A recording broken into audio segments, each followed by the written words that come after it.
Hi guys! Welcome back to my channel, and for today's video, mag-a-assemble naman tayo ng 2-tier cake. At ito yung cake natin, ang flavor nito is mango chiffon cake. Meron po akong recipe nito sa aking channel. I-search nyo lang yung mango chiffon cake, makikita nyo na yun. At syempre, nandito na tayo sa stage na ini-slice na natin yung cake. Syempre, ang ginagamit ko pag naghahati ako ng cake, yung sinulid lang, no, yung thread lang.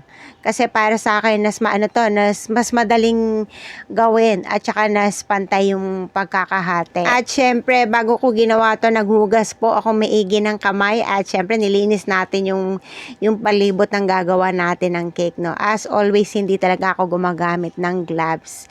Alam niyo yan, yung mga followers ko, yung mga subscriber ko sa YouTube, alam nila yan. Bibihira ako gumamit ng gloves kasi nga pag gumamit ka ng gloves tapos hindi ka na makakapaghugas ng kamay. Time to time, hindi ka na makakapaghugas ng kamay kasi nga nakastay ka na may gloves. Paano kung yung gloves mo, hinawak mo sa kung saan. So, baliwala din, no? So, nas maganda pa rin. Para sa akin, nas maganda pa rin yung bare hands lang, basta malinis yung kamay mo. Nung araw nga, di ba, hindi naman uso ang gloves. At saka, padagdag, kalat. Padagdag basura pa dito sa Pilipinas, napakarami ng kalat. So anyway, eto nilagyan natin ng dowels, pinukpok ko para tumagos hanggang ilalim. Wag lang sobrang pukpok kasi baka naman hanggang pinakakailaliman tumagos na bubukol yun. So nilagyan natin ng dowels para support yan sa cake. Ito talaga yung isa sa pinaka-importanting ginagawa, lalo na pag mataas yung cake mo, kahit sabihin mong layered cake lang pero mataas, lalagyan mo ng dowel. So anyway, dahil 2 tier ngayon gagawin natin, ito yung pangalawang tier na. So meron tayong cake board na ilalagay sa ilalim, syempre para para mas matigas, no? Para hindi mawiwindang yung cake natin. So ang flavor ng cake natin, sinabi ko na kanina, mango chiffon cake. Tapos ang kanyang filling is mango cream cheese. Tapos syempre yung paglalagay din natin ng filling, hindi ganong kakapal or hindi ganong kanipis. Yung alalay lang kasi nga medyo mabigat yung cake natin, tapos ita-transport natin to. Kaya kailangan din natin isaalang-alang yung ilalagay natin na filling. So anyway, ito yung pinaka-pangalawa. So syempre lalagyan pa rin natin ng support ng dowel. So ito yung ginamit natin yung sa sago straw. Syempre bago yan. So anyway, yan, tsaka na natin itutusok dito sa ilalim. So meron siyang pinaka center support sa gitna. Importante po kasi talaga yung para syempre yung cake natin hindi mawiwindang. At kung titignan nyo, 'di ba, parang tabingi. Don't worry, huwag kayo mag-alala. Wow. Sa aming mga baker, walang tabingi. Kaya siya tabingi dahil yun doon sa form ng cake. So anyway, hindi kasi na ako nagtatabas. So yan na yan. Kumbaga, ang mangyayari niyan, ang hihilot na lang dyan sa cake natin, yung icing. So lalagyan na natin ng ice cream. Tapos yung ginamit kong icing dito, whipping cream. Ang importante lang sa cake, pag nagsiset ka ng cake, kailangan talaga malamig na yung cake mo. Para mag-set. Para syempre mag-steep, para mas tumigas yung cake mo, para hindi ka mahirapan maglagay ng icing, 'di ba? So importante talaga 'yan. Ito yung isa naman talaga sa mahirap naman talagang gawin, yung maglagay ng icing. Kala nyo lang madali, no? Nang number 1 kritiko pa naman namin sa sa ganto, yung mga hindi marunong gumawa ng cake. Hindi naman marunong ni magpahid ng icing, pero sila yung number 1 magaling mag-bash. Sila yung number 1 magaling makakita ng yung mga alam mo, yung deformity, basta yung mga pangit dun sa cake, sa mga ganyan-ganyan, mga chuchuchuchenes. Sila yun. So, anyway, malalaman mo lang yan na mahirap pala mag-icing pag ikaw na mismo yung gumagawa ng pag-icing. So, hindi siya talaga madali. Mahirap talaga magpakinis ng cake, promise. Hindi siya ganun kadali. Tapos, nilagyan natin ng konti pang icing kasi nakikita ko may mga medyo magaspang pa. Tapos, syempre kailangan natin kinisin. Tapos, naisip ko nga sana, lalagyan ko ng texture dito sa baba, pa wave. Pero parang ang pangit. So, balik natin sa makinis na lang. Pagkatapos niyan, ito yung pinakamahirap yung sa taas na, yung sa gilid. Yan, medyo mahirap yan. So, kala nyo lang madali, paulit-ulit tayo dyan. Tapos, dito sa taas, dinagdagan ko pa ng icing para para pantay talaga sa paningin ko. So, kahit lang sa paningin ko pantay, no? So, anyway, lalagyan natin ng icing dito ulit. Tapos, niisip ko kung ano yung design ko dito sa taas eh. So, para hindi naman siya parehas dito sa baba, lalagyan natin ng texture dito sa taas. Para medyo iba naman. Yan, check natin, okay na ba? So, ang nag-order nito is kumari ko. Siyempre, yung anak niya, inaanak ko. Kaya kumari ko siya.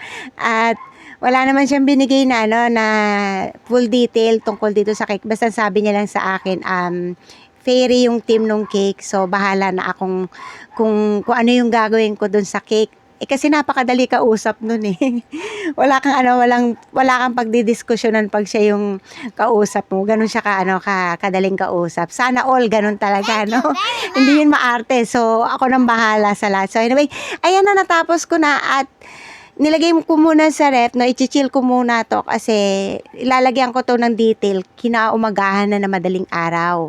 Kasi para talagang nag-set na yung cake natin para mas maganda na, mas madali ng lagyan ng detail. Eto na, naka-ready na yung mga detail natin, no, na-set na natin yung ating cake for overnight.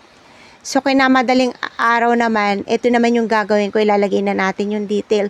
So, medyo mahaba talaga yung proseso sa paggagawa ng cake. Sa maghapon mo, gagawin mo yung cake. So, pag nagawa mo yung na-bake mo yung pinaka-cake mo, lalagay mo sa fridge yan. Tapos, kailangan mo palamigin, kailangan i-condition mo yung cake bago mo naman ngayon i-assemble. Like yun, nilagyan na natin ng filling, tapos na-assemble na natin. Nung na-assemble ko na, nilagay ko ulit sa fridge. At saka naman, nung okay na, nung malamig na, nilabas natin sa fridge. Saka naman natin nilagyan ng icing sa palibot. Then after that nga, binalik natin sa rep for overnight na yun. Para mag-totally set siya. Tapos itong madaling araw na, dito ko na naman na nilagay yung mga detail. Sa kabuang parte ng paggagawa ng cake, ito yung pinakamasarap sa lahat. Yung maglalagay ka na ng details, ito na yung paggaganahin mo na yung utak mo. Lalo na kung wala kang paggagayahan. Kala nyo, madali lang yung kasi tinusok-tusok lang yung mga bulaklak, madali lang yun. Hindi rin. So, may mga, ang pangit, hindi siya bagay. So, aalisin mo ulit. Yun. So, medyo mahirap pa rin. At, ang nga lang dito, yung pag nasagi mo yung cake, mapapamura ka. kung nagmumura ka, talagang masasagi mo yung cake, mapapamura ka. Ay, bakit nasagi? Yung pinakamasakit eh, yung ang kinis na ng cake mo tapos masasagi pa. Ouch na ouch talaga. Mawawala talaga yung antok mo eh, pag nasagi mo yung cake eh. Talagang, syempre, sinusisisihin mo yung sarili mo eh. Alam mo, pag pag gumagawa ka ng cake, yung parang matututo kang kausapin yung sarili mo eh. Kasi ko lang mag-isang gising. Usual naman talaga sa baker naman, gabi ginagawa talaga yan. Gabi, magdamag, ganyan. Yan naman yung talaga kasi masarap gumawa ng gabi. Kasi syempre tahimik, walang istorbo, walang maingay. So, nakapokus ka dito sa ginagawa mo. So, ayan na. Okay na yung ating cake. So, konting-konting detail na lang yung ilalagay natin dyan. Tapos, nilagyan natin ng mga draggies yan. Tapos, eto ayun, ang pinakamasakit. Sumabit siya, guys. Talaga namang, nalungkot talaga ako. Talaga namang panay ang pisik ko. Pero anyway, buti nga hindi ako nagmura dyan eh. Ang hirap kasi, ang hirap niyang ano bang gagawin ko, yung alam mo yung kasi natapyasan eh. So, ayan, kinis, lahat na lang ng powers gagawin mo para mapakinis mo. Tapos yung, oink, iniisip ko kung tatapalan ko na lang ba ng butterfly. So, ganyan yung ginawa ko, pabalik-balik ako kasi parang ang pangit naman kung lalagyan ko pa ng butterfly, pero nag-iisip ako kung lalagyan ko ng butterfly. So, ang ending, hindi ko rin nilagyan. Pinakinis ko na lang. Tapos, ginising ko na si Habi. Nagpatulong na ako para i-box tong ating cake. So, ginamit natin dito yung acetate box. Tapos, syempre, lagyan natin ng sticker. Tapos, pinasok ko lang konti sandali sa fridge. Habang, syempre naman, magpiprepare naman tayo ng sarili natin para pag nag-deliver tayo. At ito na yung pinakamahirap na stage, guys. Yung i-deliver mo siya na nakasakay ka na sa tricycle. Na yung aalog-alog yung tricycle, syempre, iiwasan mo dito yung hams.